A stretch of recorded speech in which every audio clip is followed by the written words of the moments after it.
welcome to Daily Debrief from People's Dispatch. I'm Pragya, and today we talk about the health crisis in Afghanistan after a devastating earthquake. We have an update from crisis-struck Sri Lanka and questions about Belgium's role in the assassination of Patrice Lumumba, the Democratic Republic of Congo's first prime minister. At least 1,000 have died and many more are injured in Afghanistan after a devastating earthquake on Wednesday. The quake near Coast City has turned public eye to the health crisis in the country. Things have worsened due to aid being denied since last summer. Overseas Afghan assets were also frozen once American forces left and the Taliban formed government. Now the health services are collapsing amid a measles outbreak. There is severe shortage of food supplies and warnings of more infectious outbreaks. Anna from the People's Health Movement will speak to us about the outbreak. Anna, just wondering, the earthquake has brought attention back to the health crisis, particularly the measles outbreak, and there is a warning that other outbreaks might occur once the measles subsides. Can you just give us an idea of how serious the situation is? Yes, of course. So I think it's important to start by saying that, the rise of measles cases in Afghanistan has been going on since July last year. But in the first 5 months of 2022 alone, we have seen around 50,000 cases. And among these cases, there were 270 deaths, which compared to 2021, it's an increase of over 100 people.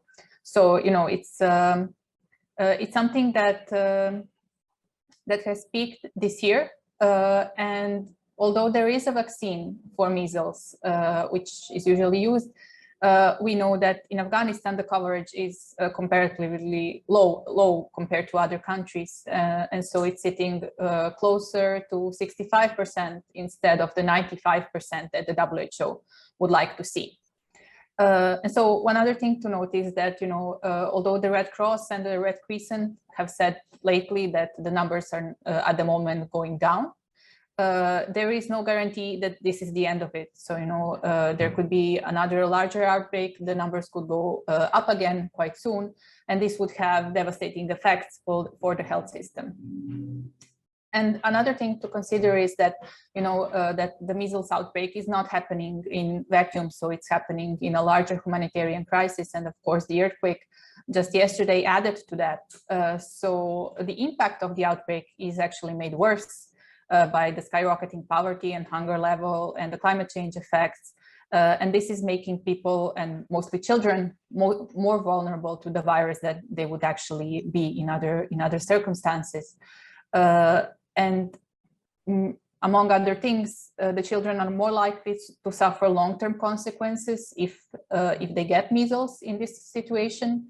And especially if, for example, we take malnourished children, which is a particularly important group, considering that the hunger levels that we're seeing in Afghanistan right now, they're more likely to suffer severe form of measles and have lifelong consequences. So in this situation, the response to the outbreak has been largely depending on mobile teams, which have been secured by humanitarian agencies, like Save the Children or MSF. But although they're of big importance, they're not able to reach everyone. So some people, especially in rural areas, are being left behind. They do not have the access to care that they need. And of course, this is all adding to the feeling that if the measles outbreak, and when it subsides, that it actually might be a sign of other illnesses being just around the corner. And this would be very, very worrying, considering that the overall state of the health system in the country is not great at all. Sorry. That's a very bleak picture. Anna, to what extent is the role being played here by the fact that aid was stopped to Afghanistan last year? How is that impacting the people, and what can be done about that? You're absolutely right. So it had a devastating, effect on the healthcare that can be provided in the country. So even before August last year, the health system was in a very weak position because the years of the NATO occupation meant that the health system in Afghanistan was made absolutely completely dependent on foreign donors and the provision of NGOs. So the actual health system in the country was very weakened. It was not a priority of the forces present in the country. And so, it does not come as a surprise that today the infrastructure that should be in place is very weak and not able to respond to what the people need. And so when the foreign donors, and by saying foreign donors, I mostly mean the USAID and the European Commission, the World Bank, when they stopped supporting this, when they freeze the assets, health provision staggered further. So we know that many hospitals have been closed since the funds were frozen.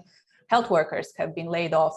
And this does not only apply to hospitals, to secondary care. So the WHO itself in January this year has warned that primary health programs were under threat as well. And so we know that primary healthcare plays a crucial role in ensuring the right to health, and especially for people who do not live in large cities, so who do not have access to hospitals. They depend on primary health centers. They depend on the health workers who work there.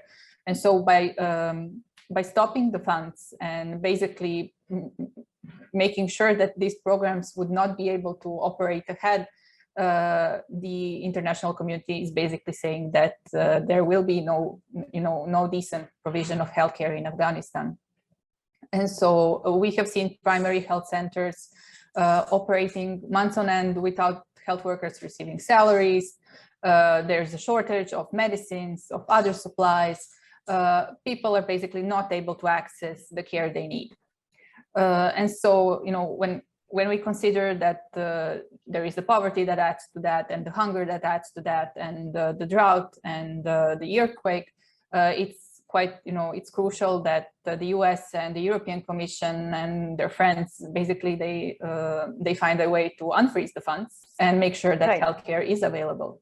Anna, what exactly was the NATO's position on the need for healthcare in Afghanistan? What did they do that changed things? So basically, the NATO donor, so NATO and the donors, they saw contracting out services to civil society as a better cost-efficient alternative to actually building a health system in Afghanistan, which would have a better long-term impact. It would mean that it is there and it is accessible for people when they need it, and it's not dependent on the NGOs that are operating in the country. So basically, to repeat what we just said, it's the result of this is that there is no system now. And this, it has a lot to do, and it's an indicator of how the high-income countries see healthcare. So it's not something that's a right and that should be secured for people and that should be built based on the actual needs. But it's something that should be seen as something commercialized and which can be easily contracted out, and which depends also on the interest of themselves, because over time we have seen many reports saying that the money that was allocated for building hospitals to international contractors, to US or European contractors, did not actually lead to hospitals being built, or it led to hospitals being built, but their quality was so lacking that they could not operate. So, the real question is why? So why would you spend this amount of money to formally make health more accessible to people, but actually just wasting it and actually not contributing to the right to health of people at all? Anna, thanks a lot for that update. In Sri Lanka, the food crisis continues to be a gathering storm. Updates say there are clashes over fuel as well, and some government wings like the police have been prioritized to get supplies. The Sri Lankan cabinet also passed the 21st Amendment to the Constitution in a step to return to the situation until 2020, when the Prime Minister was empowered over the President. Shreya is joining us to explain these developments. So Shreya, the 21st Amendment, what is the relevance of this in a country which is reeling under an economic crisis? Thank you, Pragya. So, the cabinet passed the 21st Amendment in Sri Lanka recently. This amendment, to understand it, we must go back to the previous amendments it's related to. That's the 20th Amendment. So, essentially, what happens with the 21st Amendment is that it will annul the 20A amendment. Okay. The 20A amendment was the one that the Rajapaksa government introduced shortly after coming to power in the 2019 to increase the powers of the president. So and gain more and more control over the country in that sense, a consolidation of power that we understand. So the 21st Amendment will be annulling this 20th A Amendment and empowering the Parliament.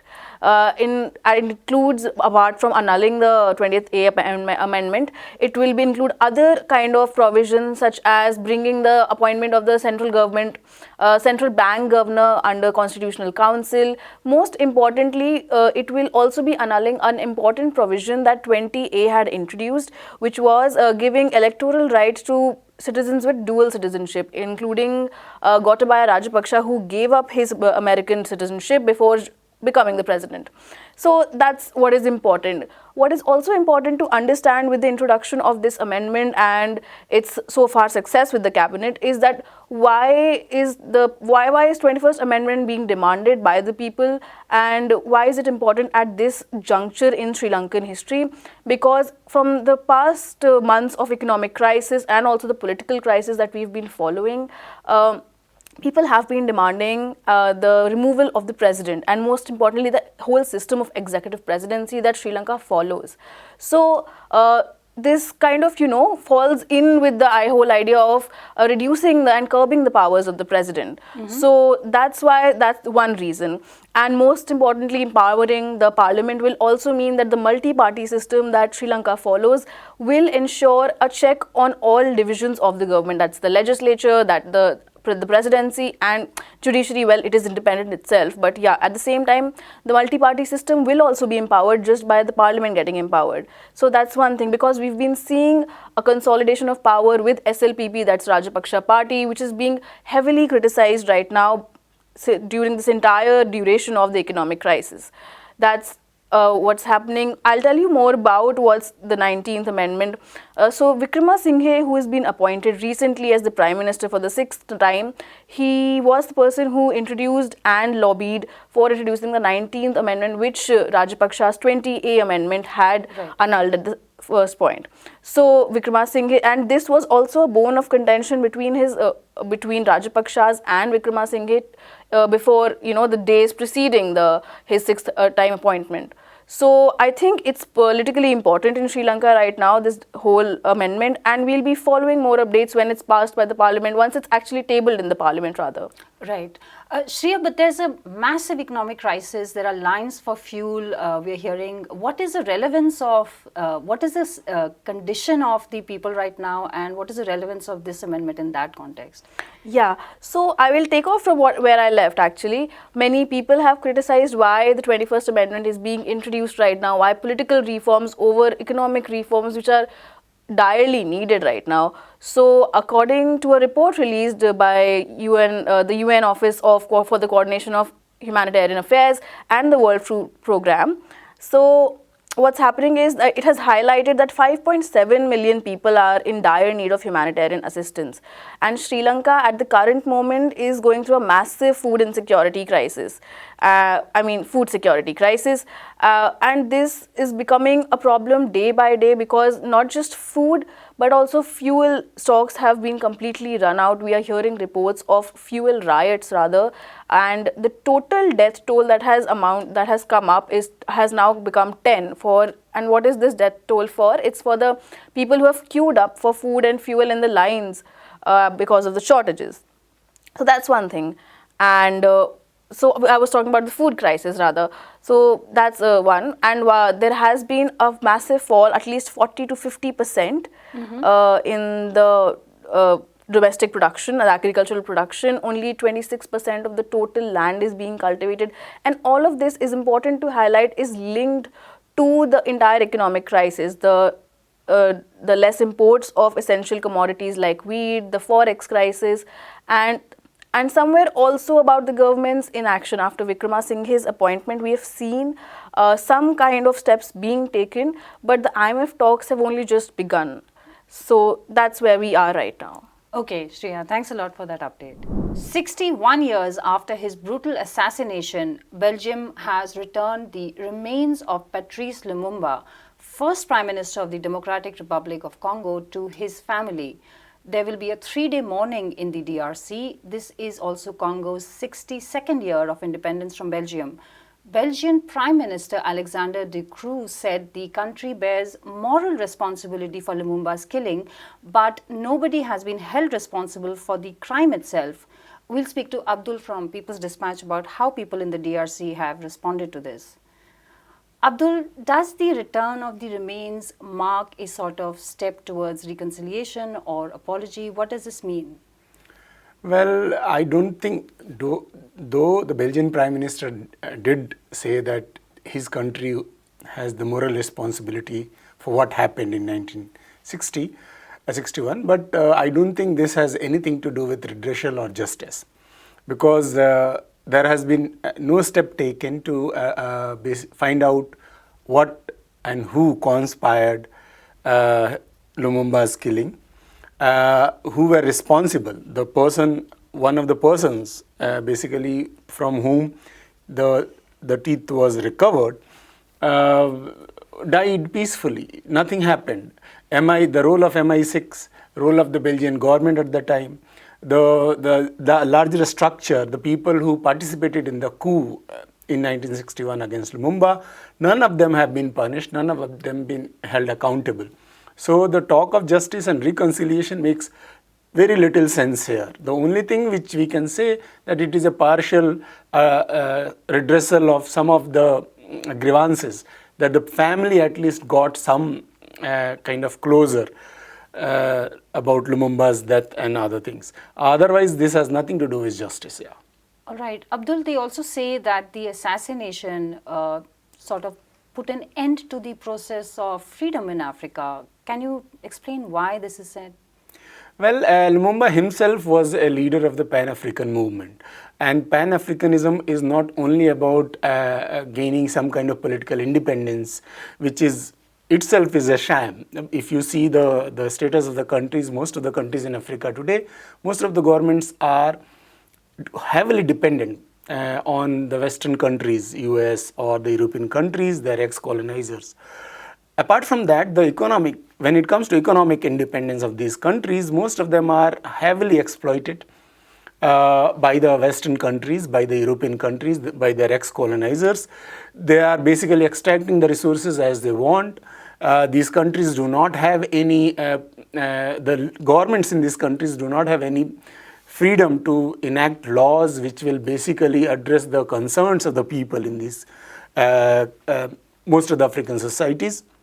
Then what we see that the on the interference on the daily basis by the Western governments. So whether it is Congo, whether it is other parts of the Africa, we see that the US has a heavy military presence all across the continent. European armies are deployed in different parts of Africa, and those deployments are not deployments for peace, what they claim. It is basically a kind of attempt to hold the control over the resources of the continent. Until this part is addressed, until the economic independence of African countries are assured, there will be no freedom, there will be no independence of Africa. So Lumumba stood for these ideas, and his killing was planned primarily to kill this idea itself, to keep Africa dependent on European and Western countries and exploit its resources for their own development.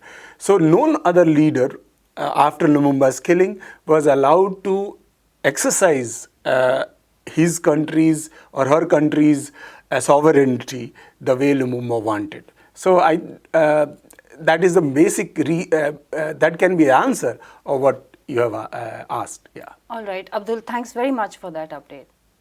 And that is all we have for you today. Thank you for watching Daily Debrief. We look forward to seeing you again tomorrow. Do keep watching us for more news and analysis, and follow us on Facebook, Twitter and Instagram for updates from around the world.